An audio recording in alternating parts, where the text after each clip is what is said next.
Pay attention to Katherine Campbell, age 36, smiling beside a man she met only moments ago at 3:15 in the morning. She looks relaxed, confident, and unaware that her life is already slipping away. Standing next to her is Christopher Garnier, age 27, a former paramedic and bar bouncer, whose calm appearance hides anger, resentment, and violence. Katherine believes this is the end of a fun night out. She believes she is walking toward a harmless encounter. She does not know that she has less than 1 hour to live. Katherine Campbell was a police constable with the Truro Police Department for 6 years. She served her community with dedication and professionalism. Her co-workers trusted her. Her supervisors relied on her. She was known for being responsible, dependable, and serious about her. Due to she was also human, she enjoyed music, laughter, and time away from work. On Thursday night, September 10, 2015, Katherine finished her patrol shift and drove home to her apartment in Dartmouth. She changed out of her uniform and made a simple choice. She wanted to go out. She wanted to feel normal. She wanted to enjoy one night without responsibility. Christopher Garnier arrived at the Halifax Ale House carrying emotional baggage. He had recently gone through a breakup. He had been drinking heavily. He was unemployed and angry about the direction his life was taking. On paper, Christopher appeared respectable. He had paramedic training. He had worked as a bouncer. He understood the human body. He knew how fragile life could be. But beneath that surface was a man struggling with rejection, resentment, and control. He was looking for distraction. He was looking for validation. And when Katherine walked into the bar, he saw an opportunity. Witnesses later described them dancing close, laughing, and drinking together. They kissed on the dance floor. They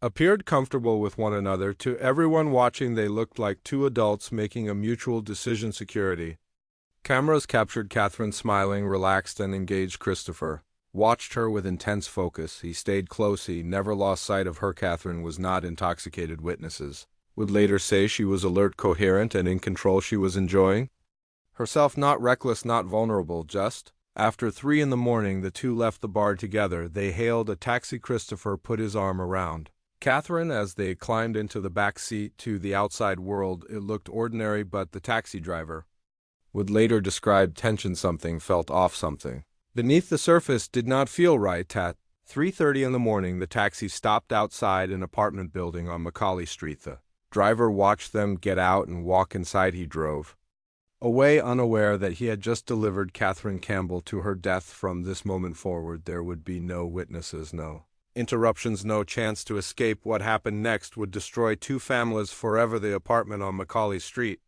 was quiet in the early morning hours. Christopher Garnier lived there with his roommate Mitchell DVO, who was not home that night. He had been out drinking elsewhere and would not return until much later. This meant Christopher and Katherine were completely alone. No neighbors heard anything. No one knocked on the door. No one interrupted. What happened next? What we know about those moments comes from forensic evidence, surveillance footage, and Christopher's own words, which later changed many times. Apartment layout was simple: a small den with a pull-out beta, television, and Xbox, basic furniture, a cupboard holding cleaning supplies. Christopher and Katherine entered together. They may have been kissing. They may have begun undressing. They may have sat or lay down. At some point, something shifted. Something went wrong. Katherine may have changed her mind. She may have said no. She may have tried to leave. We will never know exactly what she said or did. What we do know is what followed. Christopher's hands went to Katherine's throat, not in passion, not in consent, but in violence. His paramedic training did not guide him to help or protect it.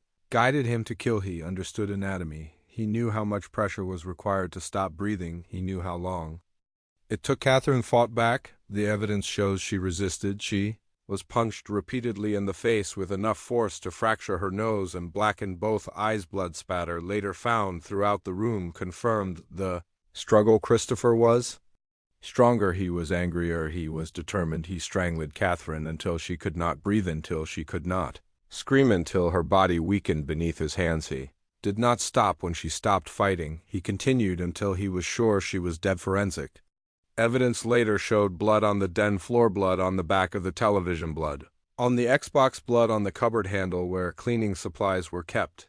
These details mattered. They showed not only violence but awareness. They showed that Christopher immediately tried to clean. He understood what he had done. He knew it was wrong, and he knew he needed to hide it. Katherine Campbell died inside that apartment less than 1 hour after leaving the Halifax Ale House. She was 36 years old. She was a police officer, a daughter, a sister, a public servant. Her life ended on a stranger's floor at the hands of a man trained to save lives. The violence inside that apartment was not accidental. It was not misunderstood. It was deliberate and sustained. What happened next would show not panic or remorse, but calculation, because once Katherine was dead, Christopher did not call for help. He did not seek assistance. He did not turn himself in. Instead, he began planning how to make her disappear. At approximately 4 in the morning, surveillance cameras captured Christopher Garnier leaving the apartment building. He did not appear frantic. He did not appear confused. He walked with purpose. He moved toward the area where the garbage and compost bins were stored. After a brief moment, he selected a large green compost bin. He pulled it back toward the building entrance, struggling slightly with the weight inside that bin was Katherine Campbell's body. Christopher had wrapped her in the mattress from the pull-out bed in the den. Later, he would claim he had thrown the mattress away because he vomited on it. That explanation would fool his roommate for a short time, but it was a lie. The mattress was soaked in blood, and evidence witnesses noticed him. A garbage truck driver saw a man dragging a green bin that looked unusually heavy. Another early morning worker made eye contact with Christopher and later told police something felt deeply wrong. Security cameras tracked his movement through downtown Halifax. Block after block, he dragged that bin toward the McDonald Bridge area near the harbor. This was not a moment of panic. This was not someone acting without thought. Every step showed intention. Under an overpass near the bridge, Christopher stopped. He opened the bin. He removed Katherine's body. He placed it on the ground. He then covered her with a large wooden box, attempting to hide her from view. He took her keys and threw them into a nearby garbage container. This was an effort to separate evidence to delay discovery. By time after dumping her body, Christopher pulled the empty compost bin to another location and abandoned it again, attempting to distance himself from what he had done. By around 5:30 in the morning, he returned to the apartment. He cleaned what he could. He removed visible blood. He wiped surfaces. He tried to erase the crime. Then he lay down on the couch and went to sleep. There was no call to emergency services, no attempt at resuscitation, no remorseful breakdown, just a man who had killed someone and then rested. Hours later, his roommate Mitchell returned home. He found Christopher asleep on the couch, which immediately struck him as strange. Christopher normally slept on the pull-out bed in the den. Mitchell asked about the missing mattress. Christopher answered calmly. He said he had gotten sick during the night and vomited all over. I've said he threw it away so Mitchell would not have to deal with the mess. He promised to buy a new one. Mitchell accepted the explanation. At that moment, Christopher Garnier had successfully hidden a murder, but only temporarily, because while Christopher slept, Katherine Campbell lay lifeless under an overpass, discarded like trash, while the city around her continued waking up unaware of what had happened just hours earlier. As daylight arrived on Friday morning, Christopher Garnier moved through the world as if nothing had happened. He did not flee. He did not isolate himself. He acted normal. That same day, he spoke casually with people around him. He showed no visible signs of panic, guilt, or fear. He behaved like a man who had simply gone out drinking and come home. By Saturday, September 12th, just 1 day after killing Katherine Campbell, Christopher reconciled with his girlfriend Brittany. They got back together. He moved back in with her to those close to him. It appeared as if his life was improving. He went to his father's birthday celebration on Sunday, September 13th. He smiled. He laughed. He socialized. Family members later said he seemed like himself. He had sex with his girlfriend multiple times over the weekend. He slept in a bed. He ate meals. He joked. He showed no outward signs that he had murdered a police officer less than 48 hours earlier. While Christopher returned to normal life, Katherine Campbell's absence was being noticed at the Truro Police Department. Her dispatch supervisor grew concerned. Katherine was scheduled to work on Monday, September 14th. She did not show up. She did not call. This was completely out of character. A welfare check was requested. Halifax Regional Police went to Katherine's apartment in Dartmouth. There was no answer at the door. Officers entered and found the apartment undisturbed. There were no signs of struggle, but Katherine's purse, phone, and daily essentials were missing. Security footage showed her leaving days earlier. She had never returned. The situation escalated quickly. A missing police officer triggered immediate concern search.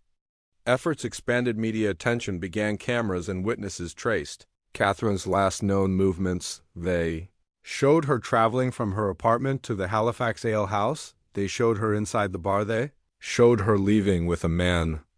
Was Christopher Garnier. While police searched for a missing officer, Christopher continued living his life. He attended social events. He stayed with his girlfriend.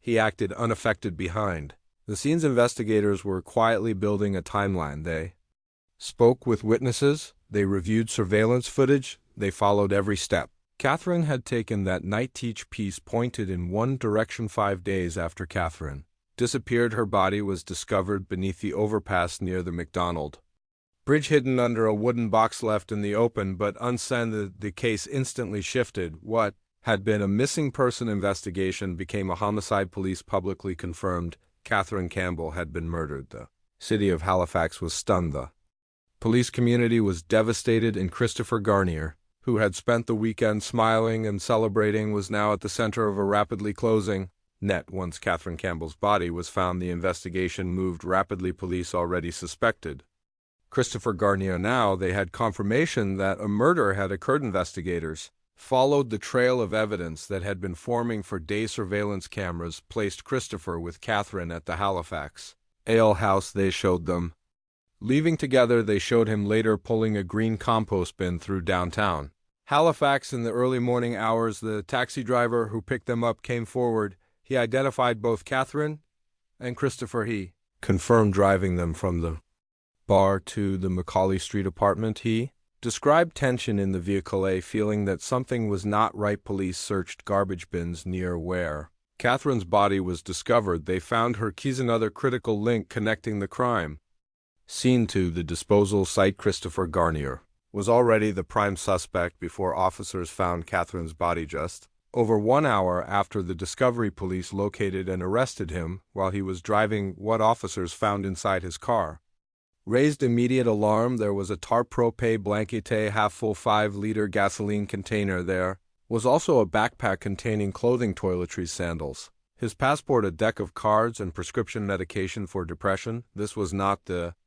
inventory of someone running errands. This was the inventory of someone preparing to flee or destroy evidence. Police obtained a search warrant for the Macaulay Street apartment. Inside, they found what Christopher could not erase: blood on the den floor, blood on the back of the television, blood on the Xbox, blood on the cupboard handle where cleaning supplies were stored. Every sample matched Katherine Campbell's DNA. The apartment also revealed something else. Christopher's computer showed troubling search history. He had researched memory loss related to alcohol, memory loss caused by antidepressants. Investigators believed he was looking for a way to claim he could not remember the murder. Christopher was brought in for questioning. He sat across from investigators for more than 9 hours. Throughout the interrogation, his story shifted repeatedly. He claimed memory gaps. He claimed confusion. He avoided direct answers.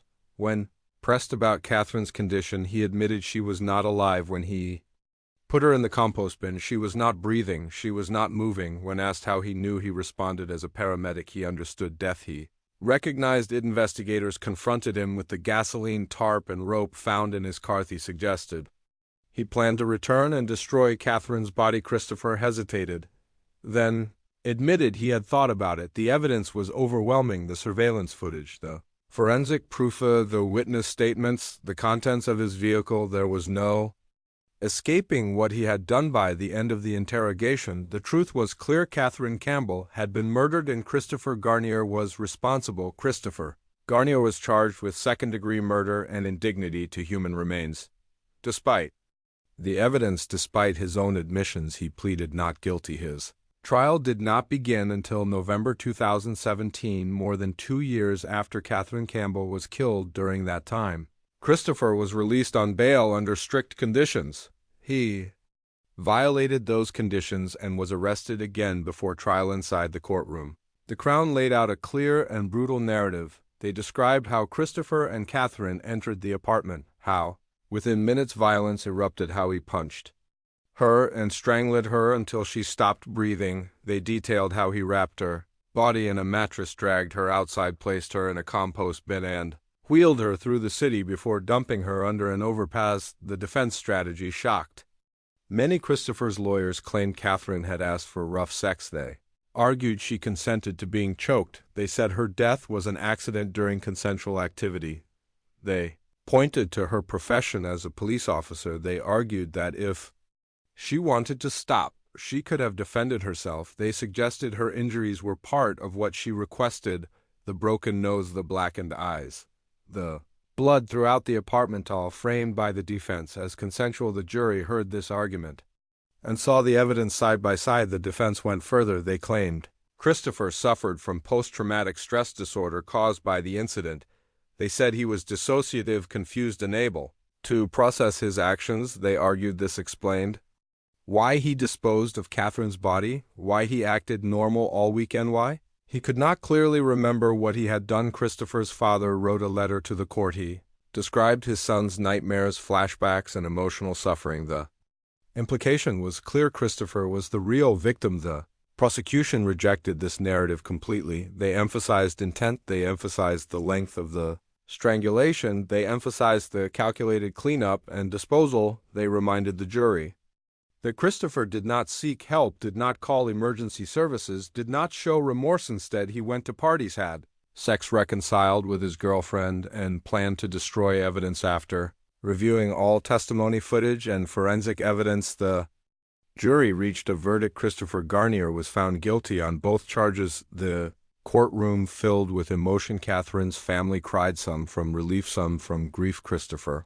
family, including his girlfriend, who had supported him throughout the trial, broke down as well. Justice had been delivered, but it could not undo what had been taken. After the guilty verdict, the court moved to sentencing. Christopher Garnier faced the consequences of what he had done. He was sentenced to life in prison with parole eligibility after 13.5 years. For Katherine Campbell's family, the sentence was not closure. It was simply the end of one chapter in a loss that would last forever. But the case did not fade quietly. Instead, it ignited national outrage. It became public that Christopher Garnier had been receiving mental health treatment funded by Veterans Affairs Canada. The reason was not military service of his own. Christopher had never served. He had never been deployed. He had never experienced combat. The eligibility came through his father, who had served under certain rules. Family members could access benefits. This meant Canadian taxpayers were funding treatment for the trauma Christopher claimed to suffer after murdering Katherine Campbell. Veterans who had served in war zones reacted with anger and disbelief. Men and women who had risked their lives watched as a convicted murderer accessed resources meant for them. The public response was immediate. Media coverage intensified. Politicians were questioned. How could this be allowed? A motion was introduced to revoke Christopher's Veterans Affairs benefits. Many believed it would pass easily. It did not. Officials argued that denying benefits based on criminal conduct could set a precedent. They claimed eligibility rules could not be selectively enforced. To many, this sounded like bureaucracy protecting the wrong person. Katherine Campbell had died protecting her community, yet the man who killed her was receiving state-funded mental health care. The contrast was impossible to ignore. In December 2019, Christopher filed an appeal of his conviction. He continued to claim his sentence was unfair. He continued to deny full responsibility. His girlfriend, Brittany, wrote letters describing him as a good person. She said he had saved her. She spoke about a future together. This support stunned many. Christopher had murdered another woman during a brief breakup, disposed of her body, planned to burn her remains, yet people still defended him. For Katherine's family, every